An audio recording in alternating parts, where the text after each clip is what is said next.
Welcome to Asian Book Club, where we highlight Asian and Asian American authors. We are your hosts, Jamae and Sabangan. And I'm Stephen Park. And today we're bringing you the second read of Crazy Rich Asians by Kevin Kwan. And in this read, and on the title, and throughout the entire book, we're talking about Asian people who are extremely wealthy and have massive amounts of money. Mm-hmm. So this then brought to mind a question that came up while we were playing a card game. And that question is, does money bring you happiness? And so not just you, but do you think money brings people happiness? I think a certain amount of money might bring a person happiness, but not the money itself. Because when it comes to finding joy in money, like the actual currency, I think that becomes greed instead. Right. Yeah, I think if you're chasing money just to chase money, I would agree. There is a certain limitation that you can find joy in that. But at the same time, I think if someone were to say that money doesn't bring you joy, I don't know how honest that answer might be. Because it's not that money brings you happiness or money brings a person happiness, but I think it's more that money brings a certain amount of comfort. That money will give you the ability to do certain things that can then bring you joy, which could be travel, which could be owning pets, which sometimes that doesn't feel like happiness. It just seems like craziness. And as I'm currently saying this, one of our cats is rubbing her face on our laptop. So if you need a new laptop because your cat has ruined it, then money can support that. So I think money does bring certain amounts of comfort that can then result in a form of happiness. For sure. So money as an access can bring happiness. And then on the other side, I mean, if we're talking about, oh my gosh, I don't remember any of my theorems from geometry, but there's a property out there where, you know, the opposition to that property means the other side is the truth. So if we see that the lack of money is the thing that could cause unhappiness, which honestly, I've seen that. It's very true. It can bring up trauma. It can bring up stress. It can bring up just, I don't know how many people, I'm sure there are people, but I don't know how many people can live with very little means in terms of money rather than having a certain amount, like a middle class amount of money. That's fair. Well, these people don't have that. They have much more than that. But if you do want to grow your personal wealth and figure out your personal lifestyle, that's something that we can help you out with by checking out our recommendation for the week. Our recommendation for the week is Lavender. Lavender, founded by Aileen Shu, is a resource for personal growth and lifestyle design where they share how you can create your dream life. Aileen Shu does this by talking about journaling, affirmations, recharges, and resets, and talks about this also through her signature seller, the Artists of Life Journaling Planner. You can learn more about Aileen Shu and Lavender through their website at lavender.com and on Instagram at Lavender and at Shop Lavender. Lavender is spelled Lavendaire. Yep, and that's going to be our recommendation for the week. Alright, so second read of Crazy Rich Asians by Kevin Kwan. In this read, we've read pages 93 through 169 on the physical copy, and for those that have read through other means, for everyone, it's chapters 12 through 18 through the first part of the book, and chapter 1 through the second part of the book. Now, what did we learn so far in our last read? So far we were given different character introductions from family members to Rachel to Nick and to Nick's mother, Eleanor. And the news that's going around is that Rachel and Nick are going to Singapore for Colin Khoo's wedding. Right. And so we've met a couple of characters so far, which involve Rachel, Nick, Astrid, who is Nick's cousin. We've met Eddie and his family, who are cousins to Nick as well.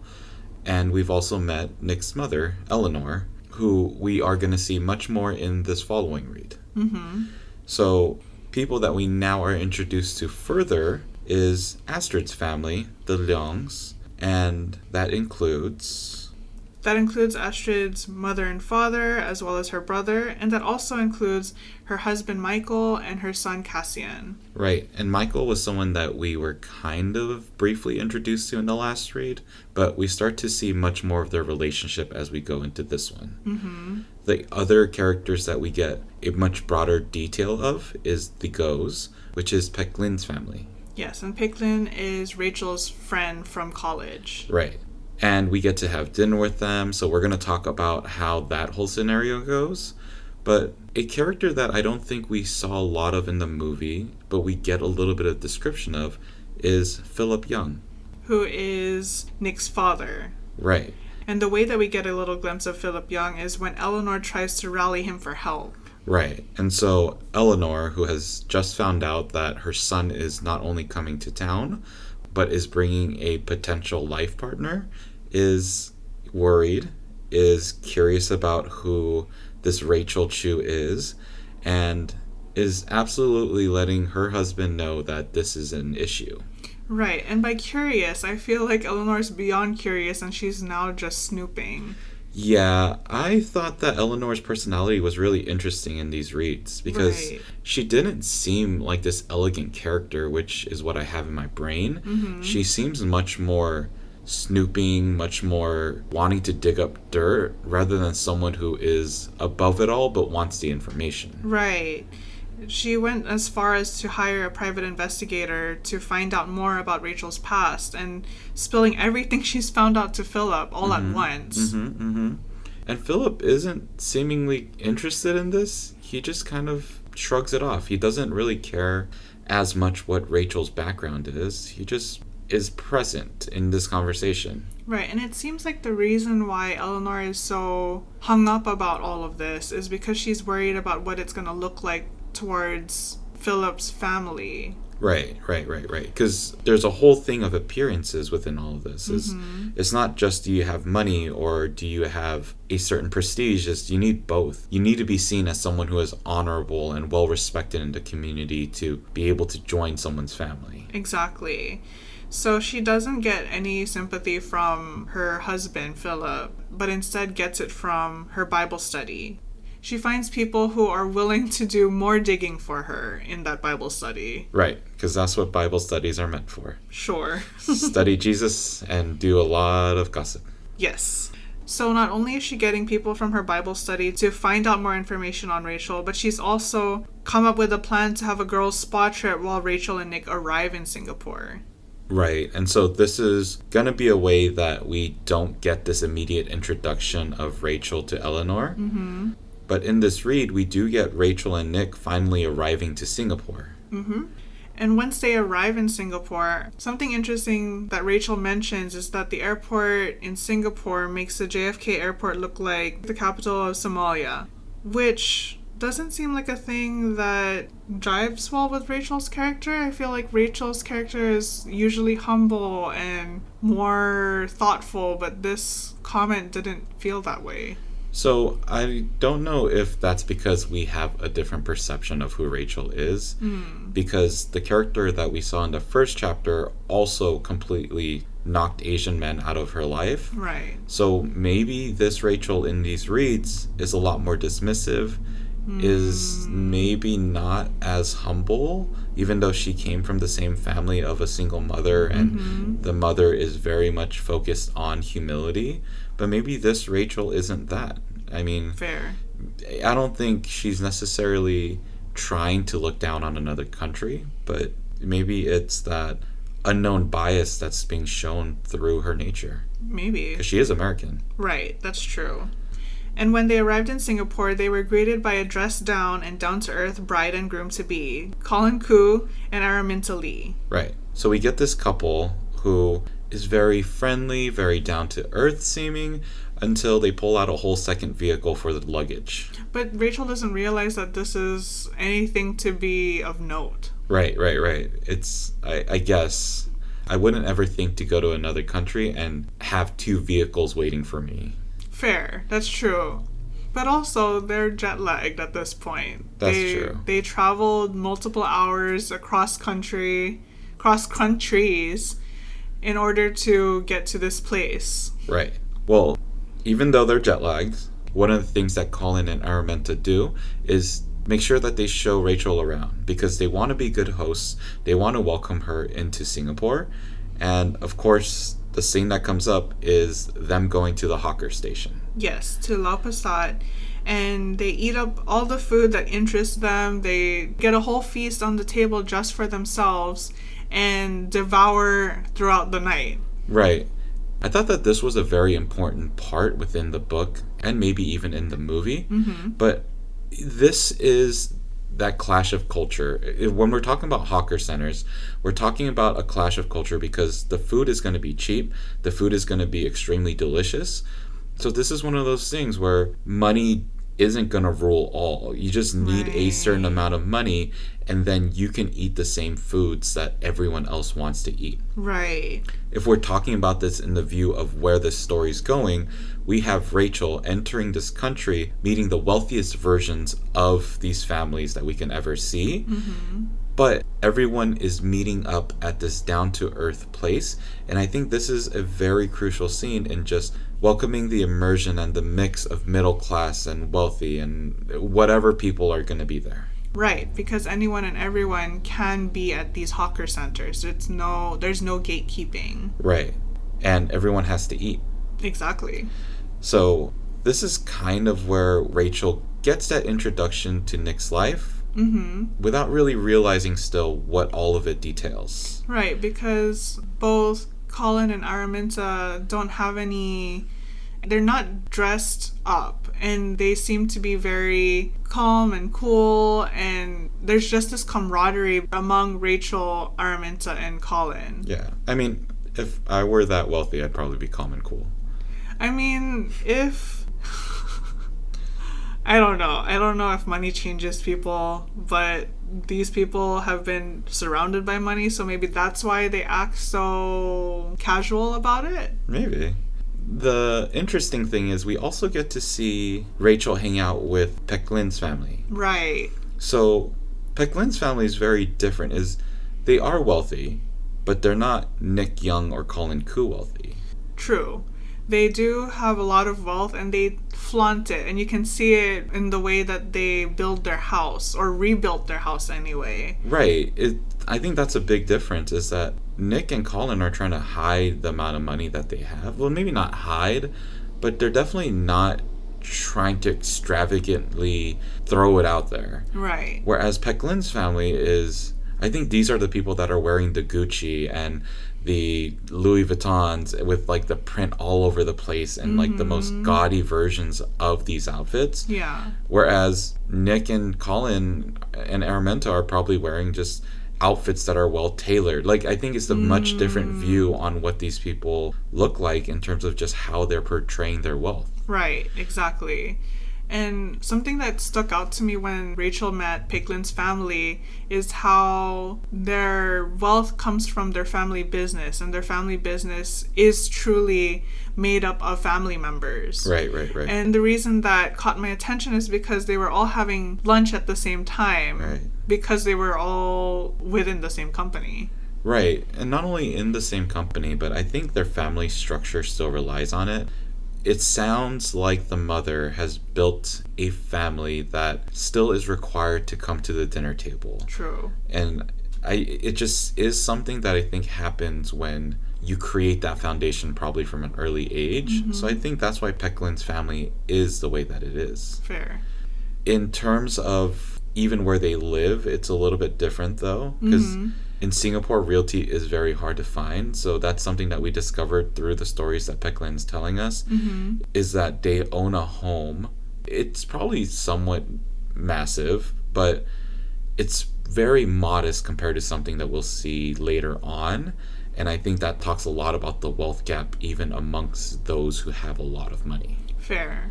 Another interesting thing that I found while they were having this lunch and talking with Rachel is how they knew so much about Colin's family, but knew nothing about Nick's family. Yeah, I thought that was weird. I know that that's probably one of the ways to hide Nick's character so that we can get a much more big reveal at the end when we're talking about the construction of this book. But yeah, like you would think Nick Young's name is big enough that they would know pretty immediately, especially when they talk about him going to school with Colin Koo. Right. The only caveat to that would be that coming from the viewpoint of Pecklin's family, if I were to meet a girl that came from America, told me that she married a professor, and I know that she's not very rich, Right. I would probably not expect her date to be Nick Young, one of the richest, wealthiest bachelors of Singapore. Fair. I feel like the Young name, as in the family name, should have, I don't know, raised up flags or caused alarms. Maybe, but there's a lot of Youngs and there's a lot of Nicks. So it could easily be another Nicholas Young within that world. Totally. So for me, even though Pecklin's family is probably something that I won't be able to fully connect with, I know for sure that I will never be able to connect with Astrid's family or her lifestyle. Because when we go back to her, we are just consistently finding out how rich this person is. Right. I mean, let's talk about her now. Yeah, so she loves going on spending extravaganzas, which is what we saw in the first chapter of her going to Paris and going to France and going to Italy. Like, she takes flights to go there for the summer just so that she can buy clothes. Right. Or I think spring, because it was before the clothing even comes out. Right. The spring fashion trends. Right. The issue with this read is that when she goes to her jeweler, which has a very nice name, Stephen, she ends up picking up gossip that she doesn't want to hear. Right. So a little bit of background on that is that her jeweler and her gossip all the time anyway. So it's not new that they'll talk about different things, talk about who's doing what, and just talk about different societal things. But this time around, she finds out something that's kind of directed back at her. Right. Her jeweler reveals that Michael, her husband, bought a charm bracelet that was meant for, quote unquote, her birthday. Yeah, Michael buys a bracelet, a charm bracelet, that Stephen automatically assumed was for Astrid. But it wasn't. Right. And what we know from the last read is that we also saw the text that Michael received about someone craving him in some form of way. Right. So putting two and two together, we would assume that that charm bracelet is for this person, this stranger that he has. Right, but this is the third strike, because the second strike was Astrid finding a receipt for a very expensive restaurant during one of his trips. Right. So not only does she find out that Michael has bought this charm bracelet, she is in real time trying not to expose herself as someone that doesn't know about this bracelet, because that would mean that it wasn't for her. And knowing that Stephen is a gossip to her, he's probably a gossip to a lot of people. So she's trying to hide this information of her husband having an affair and also giving the person that he's having an affair with these lavish gifts. For sure. And her way of keeping all of this in and feeling better about herself is to buy 4 different pieces that cost more than $500,000. And I think this is either, I'm not sure if this is Singapore dollars or US dollars, but it's $500,000 In some dollars. In some currency. Yeah. And she doesn't really even like any of the things that she picked out, but she feels better. Yeah. Retail therapy. Yes. She also then goes on to kind of separating herself from Michael a little bit more.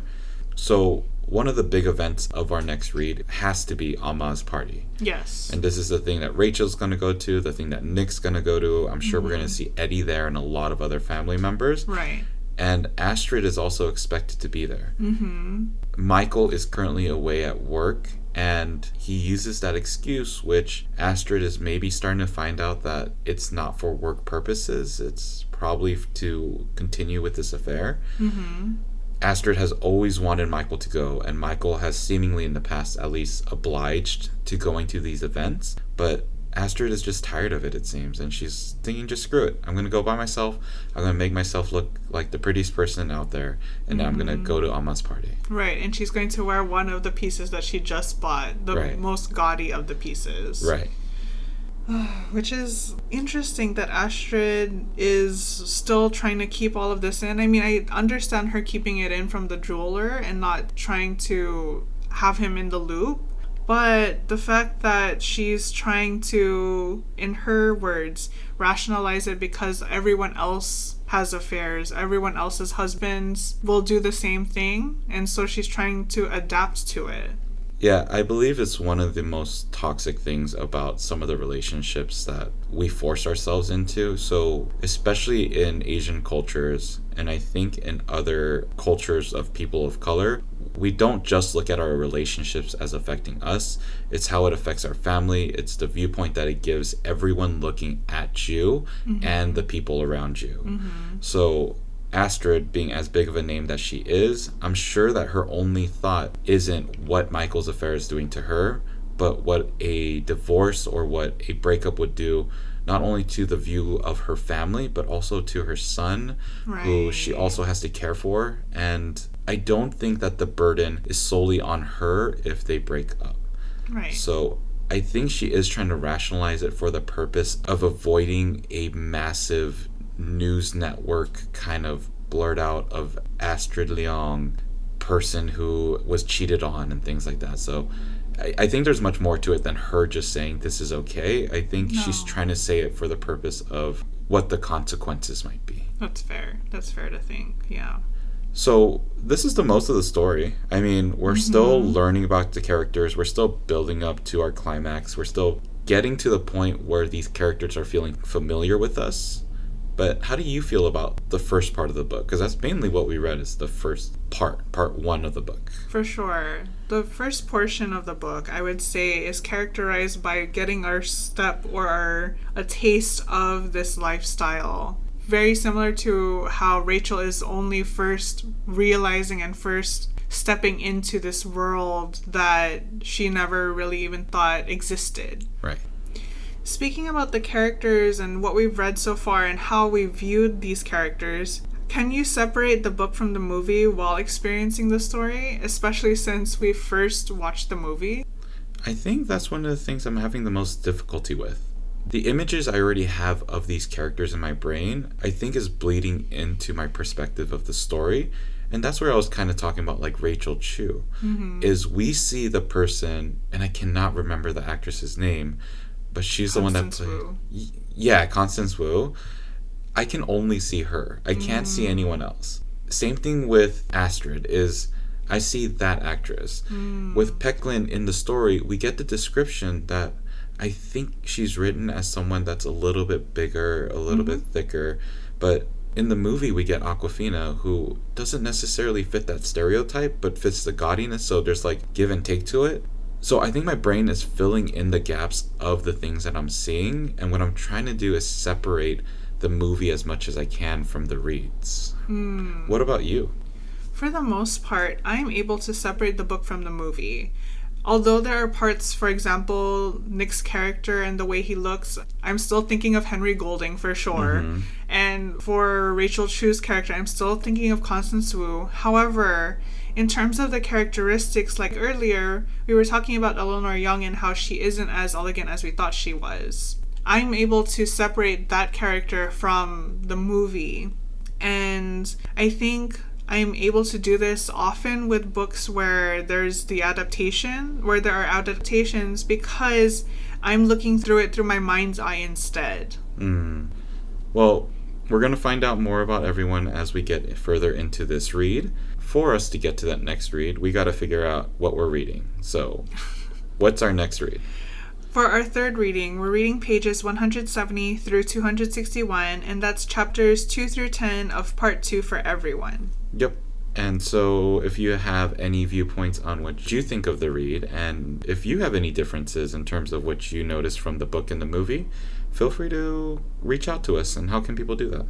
You can email us at asianbookclubpod@gmail.com or join the conversation on Instagram at asianbookclubpod. Yep, and we also have our website, which is asianbookclubpod.com, which has our bookstore, where we have books that we've read in the past, books that we recommend, and books that we plan to read in the future.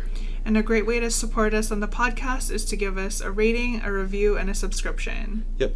Otherwise, be sure to be happy, be healthy, and read a book. Ingat. Bye. Bye.